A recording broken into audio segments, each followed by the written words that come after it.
Hey, and welcome to Norway and to Alta, the city of the Northern Light.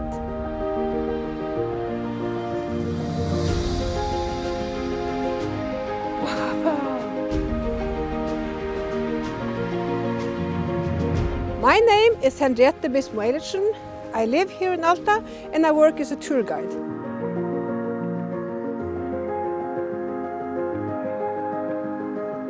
Now I would like to show you some of the activities you can do in Alta.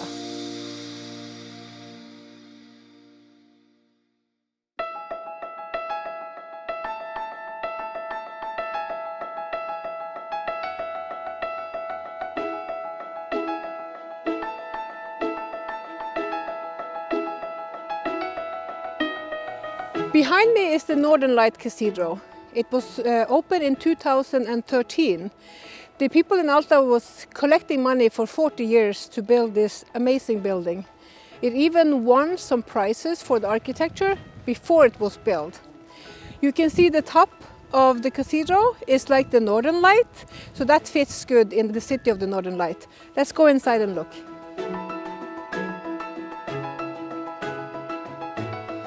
The cathedral is perfect either for a visit or you can go here on a concert. As you can see, you have the Northern Light in the back, and we have this amazing Jesus statue that came from all the way from Italy up here to be in the Northern Light Cathedral.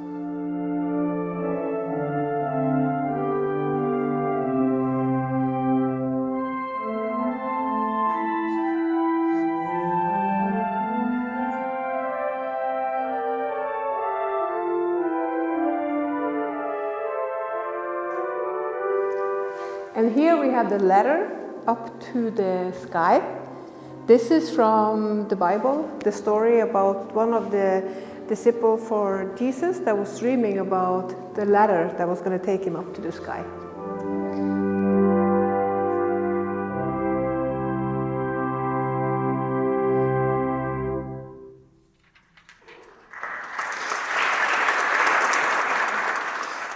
Inside the Northern Light Cathedral, they have special walls that can change how the acoustic is, and that's also why it's a very good place for having concert. And on every Viking ship, you have the possibility to join us for a concert in the cathedral. In the basement of the Northern Light Cathedral, you can join a Northern Light movie. It's made by Per Askeland, who had cameras outside in the area for 2 years. And he put together this wonderful movie that showed the Northern Light in Alta and the surrounding.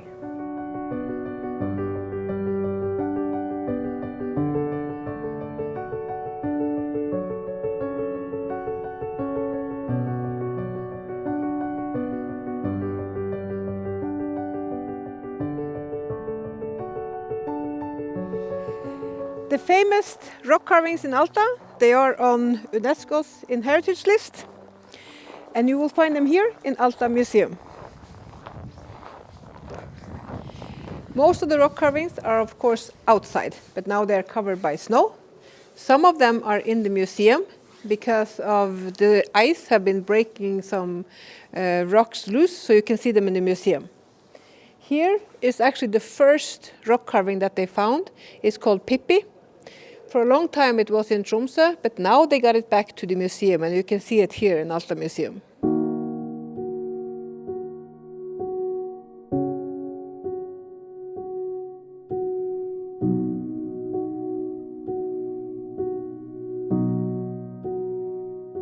The rock carvings are over 2,000 years old. So imagine you don't have iPhone, you don't have emails, and you don't have any TV.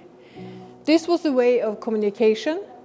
They went normally close to the water, and they were using equipment, and they were carving in how was the hunting, maybe some religion, how many deers did they see a bear?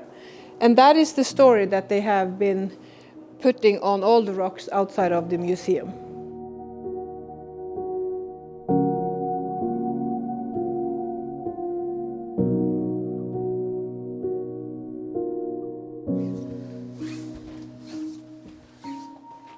At the museum, you can also go out to this terrace with this beautiful view of the mountains surrounding Alta.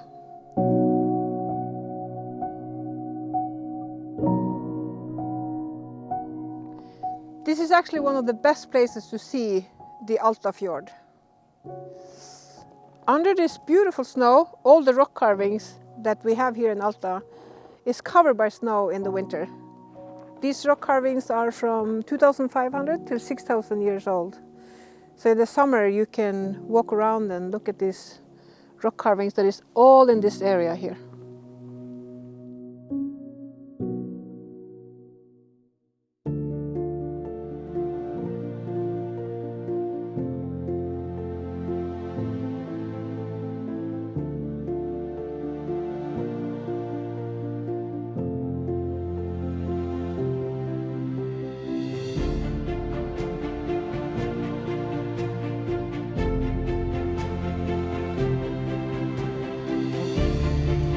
Now we are in Gargia, half an hour away from Alta, and I've seen the Northern Light the second time this week.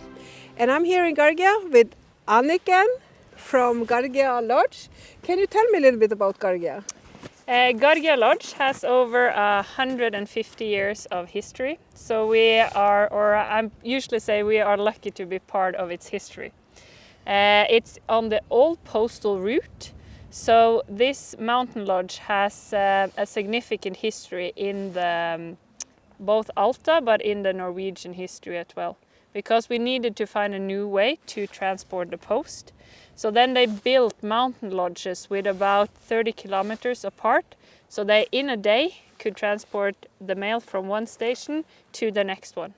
So before Gargia was super central, we were on the middle of the road between Alta and Sweden. Yeah, so it was a fantastic stop. So that tradition we want to keep, that people can come, stay for a short stop or a longer stop and enjoy the nature and the scenery that we have here. And today you have a Northern Light camp here. Yes. So is Gargia a good place to see the Northern Light? It's a fantastic place to see the Northern Light. And the reason for that is that we are out of the city center. Gargia is 30 minutes from Alta, so we are out of the light pollution. So the probability when the light is out is much higher to actually see it. When the Northern Light appear, I was inside the lodge. Yeah. And then something happens. Tell me what happens when the guests know that it's Northern Light. We always say when they arrive that we at all times have a Northern Light watch out, so they won't miss the show if something happens. And believe me, when some of the guides come inside and say, sorry to disturb, but I have good news. Everyone you can never clear a room as fast as here when you say you have Northern Light. Yeah, and it was beautiful because everybody was just standing outside. It's beautiful out here, you know, you have this level with light and people were, you know, taking pictures. And even though with the moon so clear, they could still see the Northern Light. Yes, we are so lucky in that way that we have little disturbing light, artificial light, so we get to see the Northern Light in a really good way. So it's real. I am always excited when I go in to tell everybody now it's Northern Light, because the reaction is so fantastic. You know, people travel so far from this, so we get so excited as well up here at the lodge, because it's truly a pleasure to give that news to someone. And today you can sleep good because there's been a lot of people seeing the Northern Light. Absolutely. So it's a fantastic evening here at the lodge. Perfect.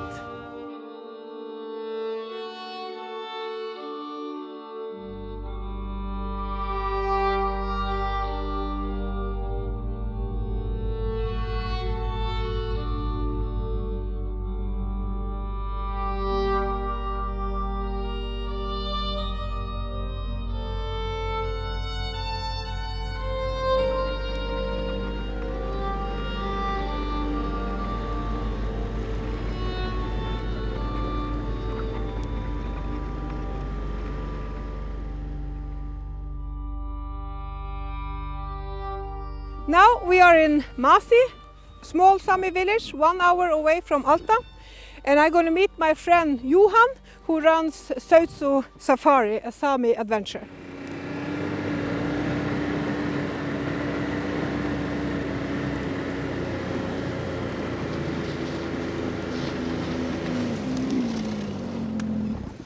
Hi, oh, lo, la, lo, le, lo, le, la, lo, lo, le, lo, lo, lo, le, la, le, lo, la, lo, lo, lo. What a baby.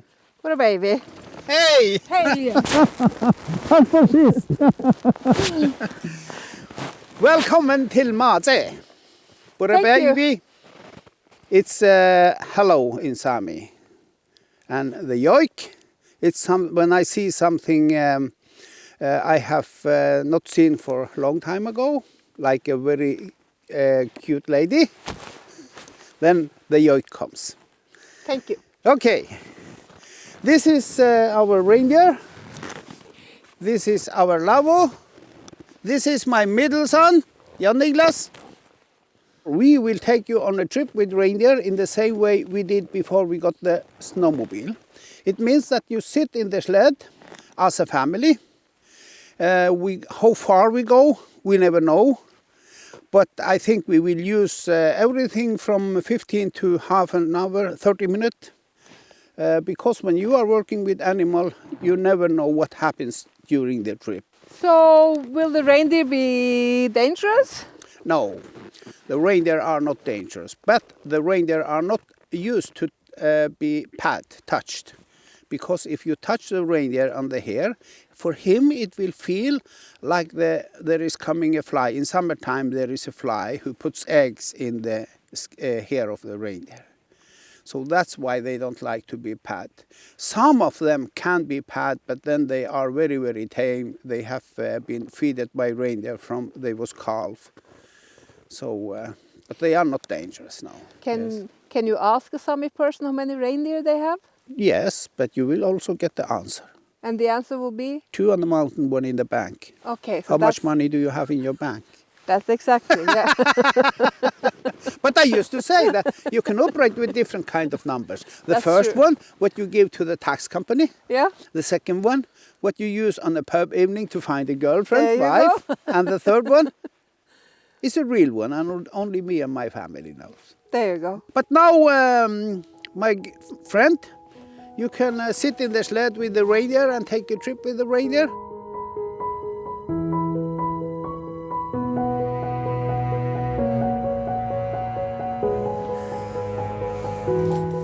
You can use also this blanket if you need over your legs. Oh, perfect.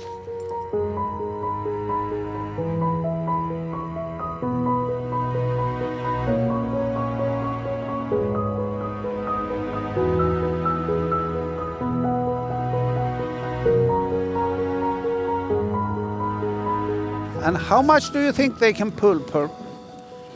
How much kilo? Oh, I don't know. Right now they're pulling quite a lot, so... No, this is not so heavy. This is not... No. No, they can pull how much? They can pull up to 250 kilos. Oh, Yes, my. but it depends on the weather, the mood of the reindeer, how the snow is. So it's from day to day. Yeah. And they can go for 30, 40 kilometers per day, but again, it depends on how the mood of the reindeer is, and weather, snow, things like that. But do you use this for wedding? Will a wedding couple come like this? Yes, in the older days it was the wedding, the trip before wedding, it was with reindeer.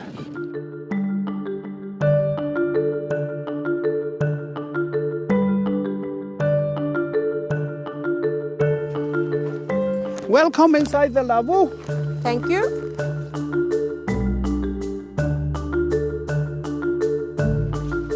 Now this is the Lavu. This is a Lavu, and why the sit?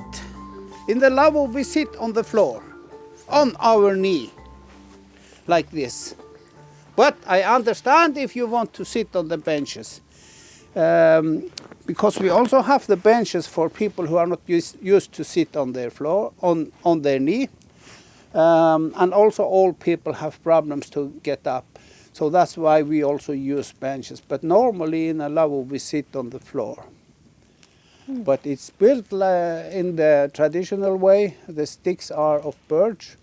And you have skin on the floor.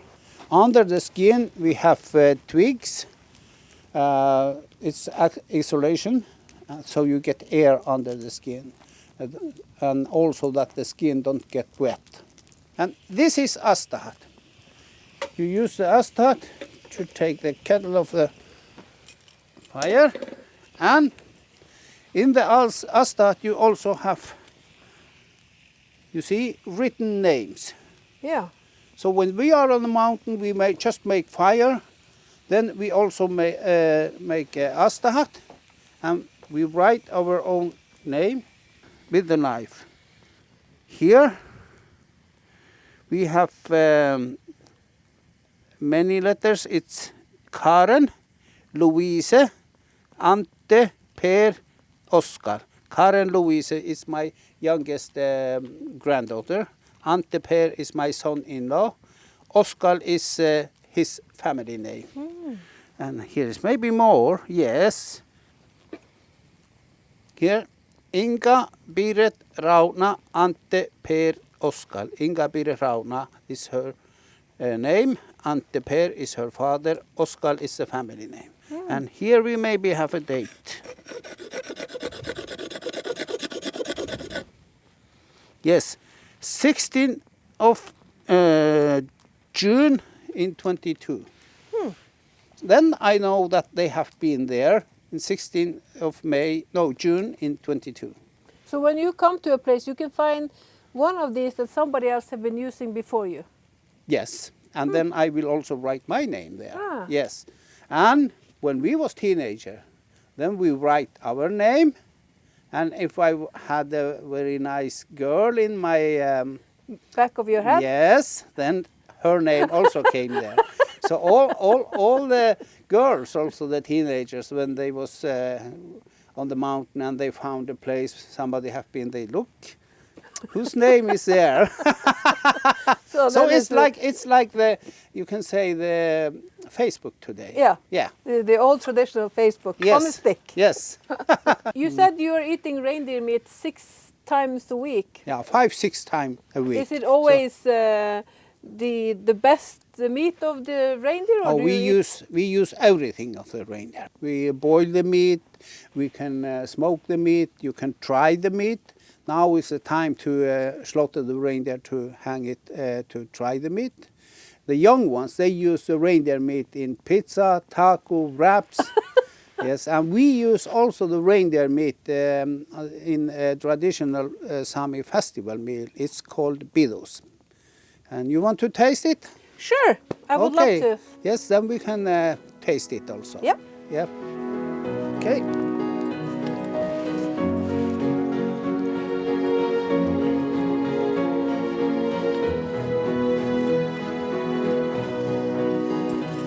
Welcome inside our new gamme. Thank you. What? Oh, it's beautiful. Put some wood so we have fire. And here we have Beos. Oh, what is it made of? It's made of reindeer meat. It's potato. It's carrot.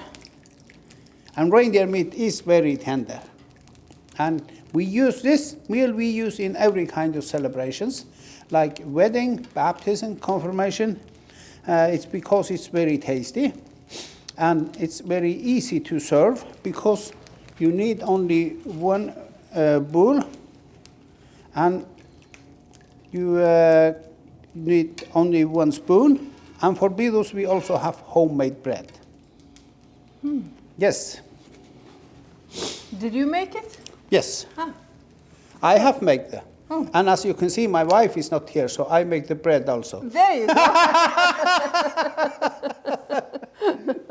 Henriette. Thank you. And as you can see, my wife is not here, so maybe I make the bread. Good job.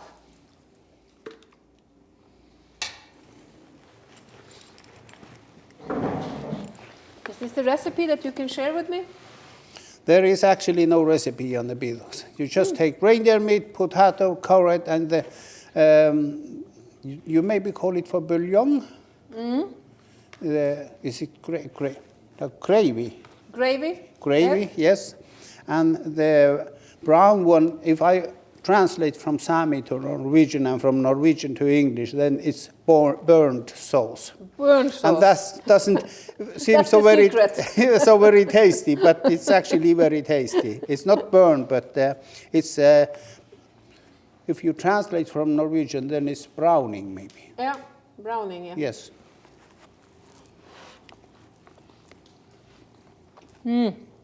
It's really good. It is. And I can understand you said that the meat is very tender.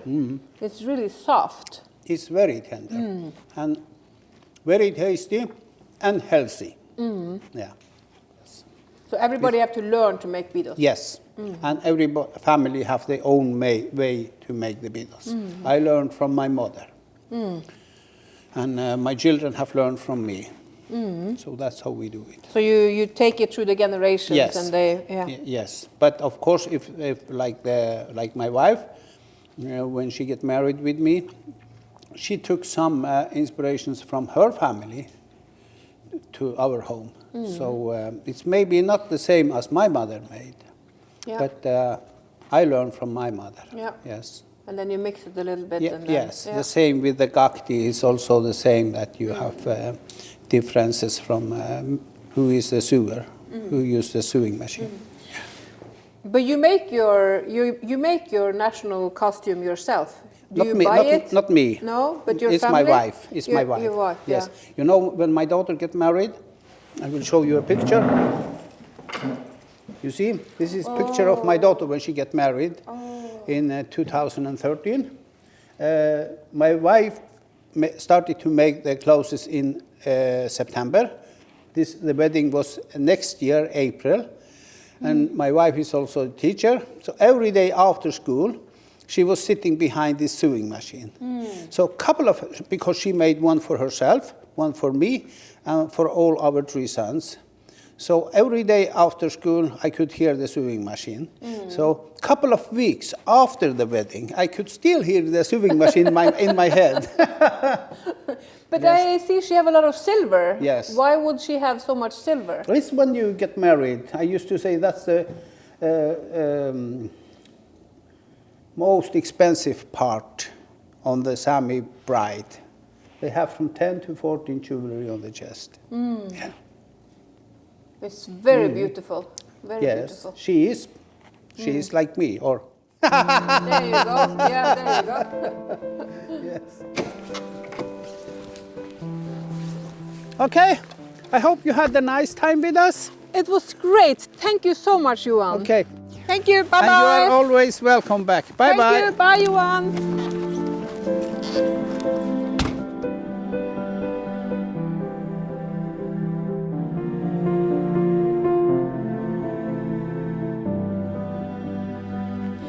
Just 20 minutes outside of Alta, we have the amazing ice hotel. So now we will go and look at it. Hey! Hello! Welcome! Welcome to Terrace, Niva. Thank you! I look forward to stay overnight. Of course, we can't stay in the ice hotel without being comfortable, so you're gonna need a massive sleeping bag. So we're gonna take one of these for you. Oh, thank Go you. ahead. You can see they're not the smallest. Perfect. We're gonna take a pillow as well. There we go. And then we can go and find your room. Thank you. Welcome to Winter Wonderland. Wow.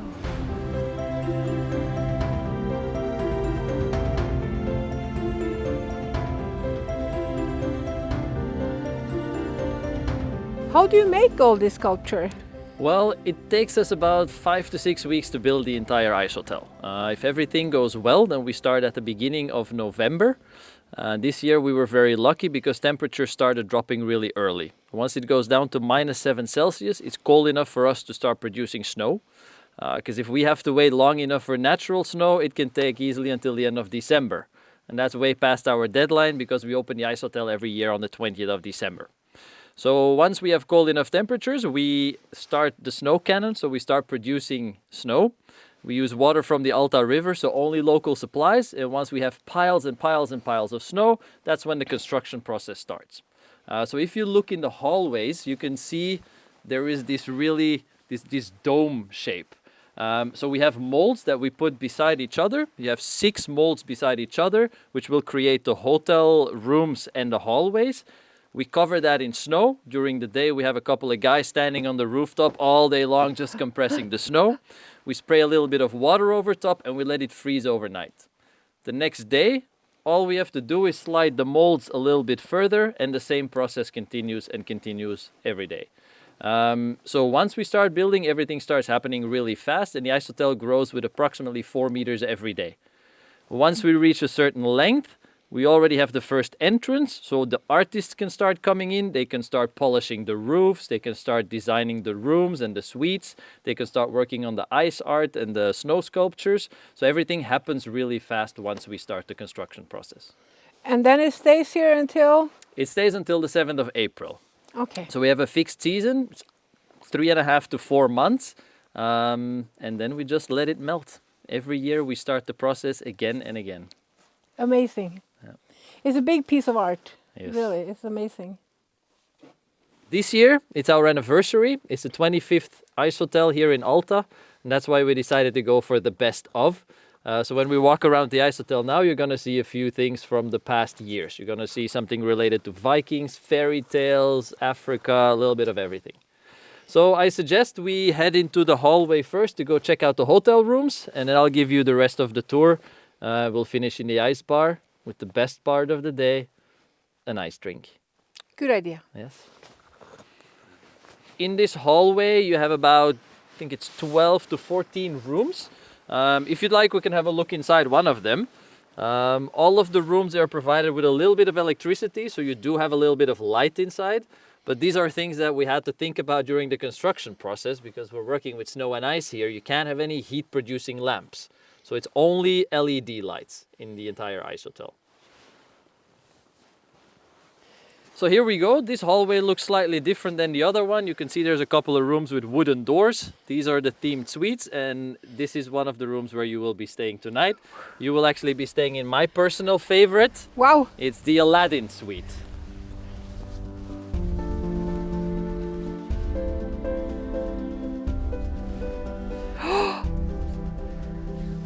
Wow.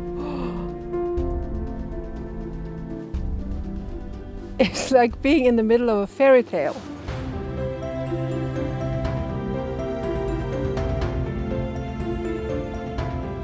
All right, so you can see that the beds are quite comfortable.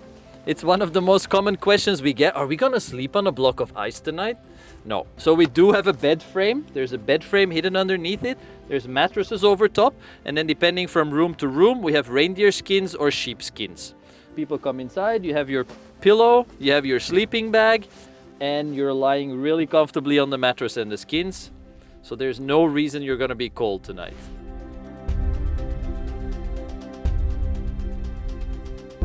So, shall we have a look at the Viking suite? Yes. So the name is Yggdrasil, which is the world tree in the Norse mythology. And as you can see, it's right there in the headboard of the bed. Wow.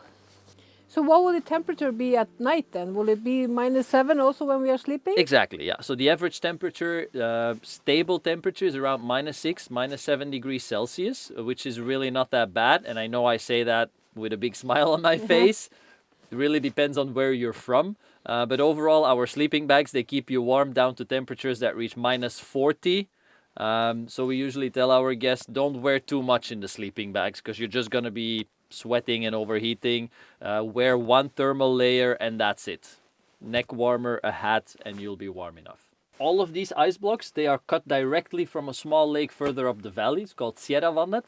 And the reason why we cut the ice blocks there and not produce it ourselves is because that lake doesn't have a lot of oxygen in it. So it produces very clear ice. Later as well, when we walk through the gallery, you will see that all of the ice is nearly transparent. If we would have to produce it ourselves, you would get a lot more air bubbles and the ice would not be as clear.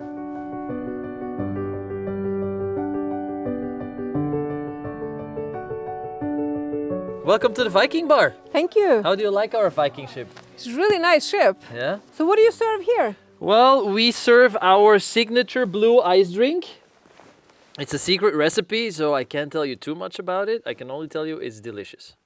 Okay. and we serve it in a glass made out of ice from that same lake as all of the ice blocks here. So be careful, they're incredibly slippery.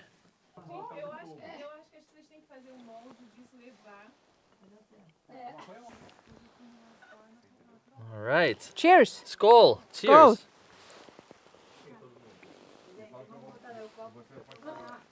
It is good. Not bad, huh? And what do you do with the glasses now? Well, as you can imagine, we can't put them in the dishwasher. So you can either get a plastic bag and take it home, or we just throw it in the wishing well. I imagine you make a lot of ice glasses. We make quite a few of them, thousands and thousands and thousands.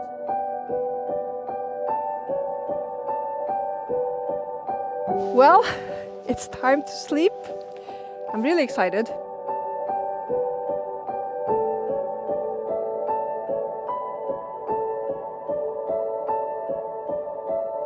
Good night.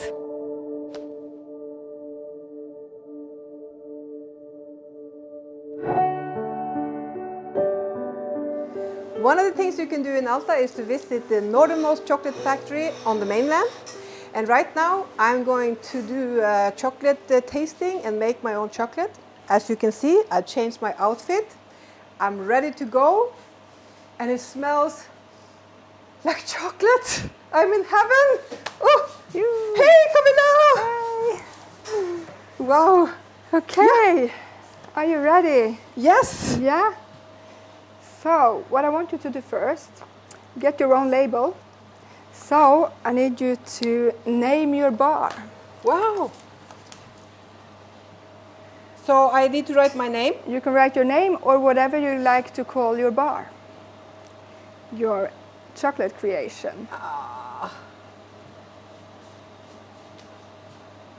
Choco. Choco. There you go. So then we put that on the side. Yeah.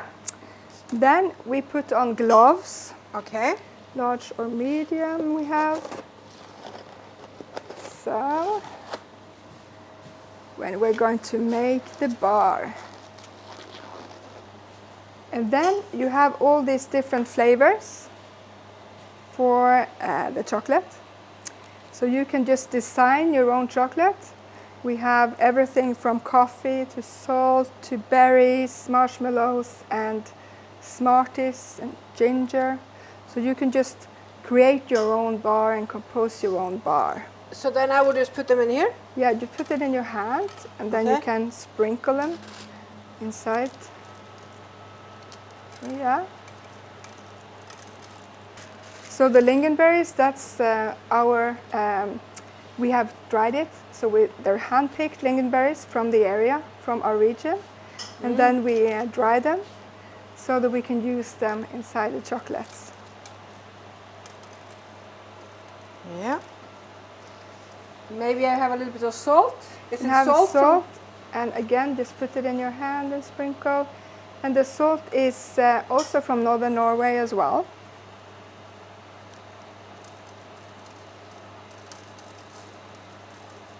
Yeah, that's it.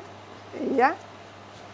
Do you think you want anything else in there? No, that's fine. That's I'm fine. ready for the chocolates. Yeah. So then milk chocolate, that's what you chose. I because chose you can milk choose, chocolate, yeah. You can choose from different chocolates. So you chose milk. So then we're going to give you milk inside the bar. Make a bar from that. Yep.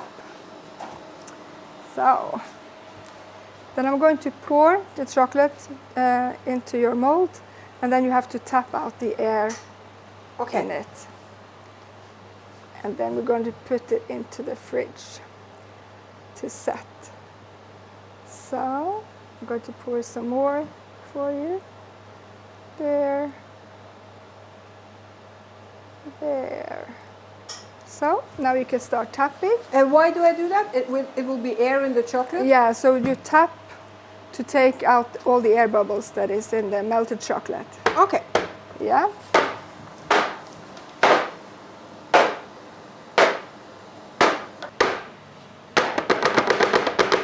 Also want to pop. Okay, that's fine, yeah? Yep. So now if you want to decorate it specifically, if you want some more decoration on it, some color, you can do that. And you can just sprinkle it on top, it will look lovely. I can never eat this chocolate. I have to put it in a glass monument in the middle of my living room. Yeah, this is your creation. Yeah? Yeah. And then, if you're ready, what we will do is to put it in the fridge. Okay. So, then I will attach your label to it. And we will put it in the fridge to set. Wow.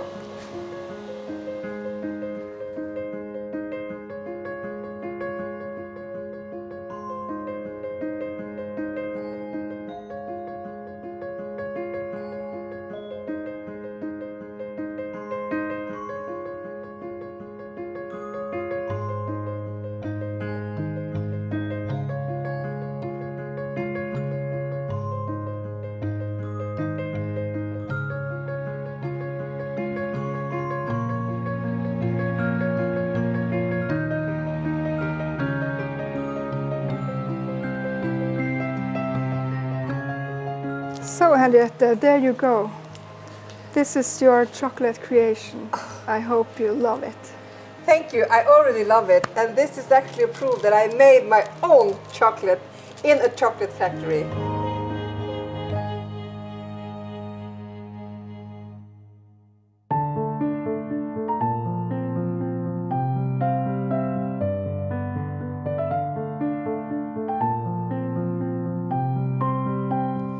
Here in Paskatoon, 20 minutes away from the city center, we have a slate quarry. Paskatoon, where everything still is made by hand, is still very hard to work as a slate quarrier. Simon, you are working with the slate. Yes. For how many years have you been working with slate? I started working here when I was 14 years old as a summer job, and then I worked here full-time since I was 18 years old. And now I'm 28. Wow. So, And you are doing the demonstration here in Paskatoon. yeah. And that's a hard work? Yeah, it's special work, but Yeah. I like it. But you don't have many machines. No, it's very manually work. You must split by hand and feel and see, also hearing. But you also have some museums and gallery, and you do Northern Light Camp here. Yeah. Maybe you can show us some of the museums you have? Yeah. Yeah. Yeah, in my family, I'm fourth generation slate worker.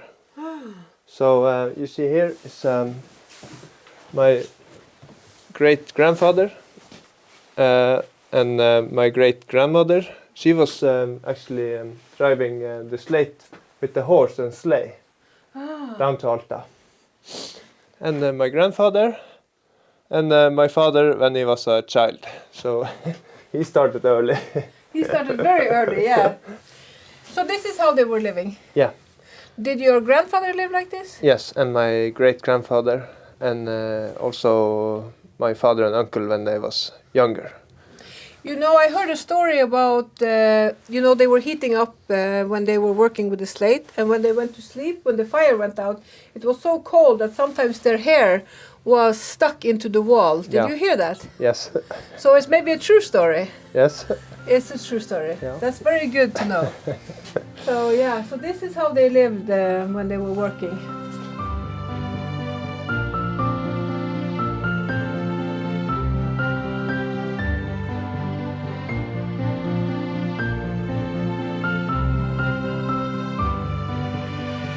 You see, I've been splitting here, and now I will split somewhere in the middle again. So you try to get as thin as possible. More square meter is more money.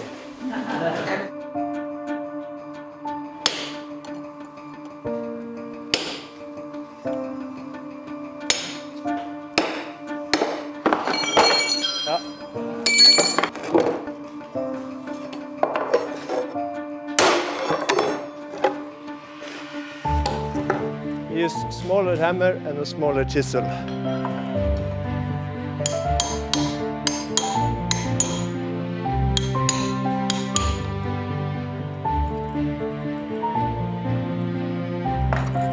There. You see, now I'm 2 times richer. And then you have the shape.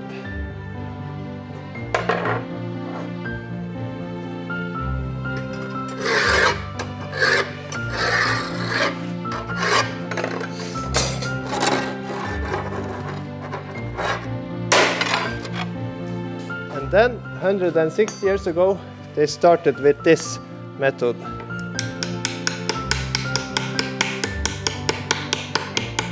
Yeah. Took a very long time. So they could produce about 50 roof tiles in a day. And then the slate scissor came. So this came 100 years ago. And with this you could cut up to 1,000 roof tiles in a day. But today we have electric slate scissor.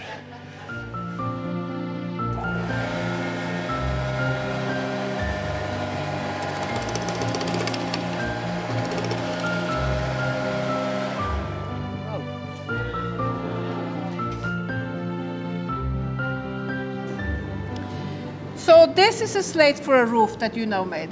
Yeah. Wow. Well, thank you so much for this demonstration. It's been very interesting to learn about the Alta slate. Yeah. And I look forward to come back. Yeah. Thank you so much. Thank Bye-bye. you.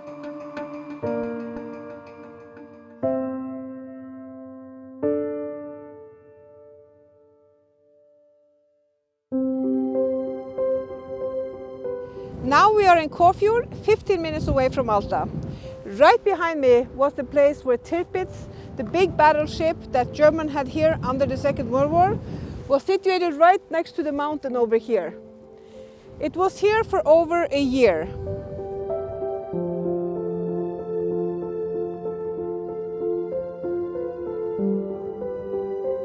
Everything here in Tiits Museum belongs to a private collector, Even, and he have collected items from Tiits. Some of the valuable things are the things that they found in the bottom of the sea under where Tiits was destroyed. It was covered by oil, so that's why it was still possible to take it up and have it here. It's a wallet from the guy who was the musician on board. It's forks and knives, all different things that was on Tiits. He also have uniforms from the people who works on Tiits, bomb that was used to destroy Tiits. So there's a lot of different items that you can find here in the Tiits Museum. Under the Second World War, there was a lot of Norwegian that was trying to give information to the people in England so that they could fight against the Germans and Tiits. One of the biggest radio group was Ida. Ida was established in Alta, very close to the German. And here you can find some of the stories of the 4 brave men who were sending information to England that made it possible for them to attack Tiits. In Tiits Museum you find model of the ship like Tiits and Bismarck. This is a model that they are working on. They have started to work on it and it's quite big as you can see. And Tiits was the beauty of the ship that the Germans had. It was supposed to be the best battleship. It had possibility to take on planes. They had a smoke machine so they could cover themselves when it was attacked. But it ended up staying in Altafjord most of the time and it was only out on an attack once.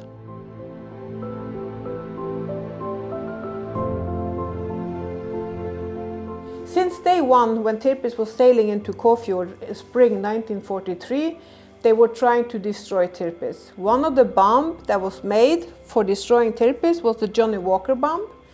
And these were the bombs that damaged Tiits so much that Tiits have to go to Tromsø to get fixed in November 44. And that was also the last trip for Tiits because when it came to Tromsø, it was a big attack and Tiits was damaged for good. And it was destroyed and Tiits' days ended in Tromsø. On this picture you can see how close the Germans and the Norwegian was because they were living shoulder by shoulder. These young soldiers maybe didn't like the war, they just had to be here. And of course for them to get to know the people here was important and they were here for many years. Many became very good friends under the Second World War. Tiits Museum is one of my favorite museums. The reason why is this is a private person who have collected items from Tiits and situation under the Second World War. He have been getting a lot of presents from people who was working on board Terrace and the people that was living after the Second World War. So the collection here is just amazing, if you ask me.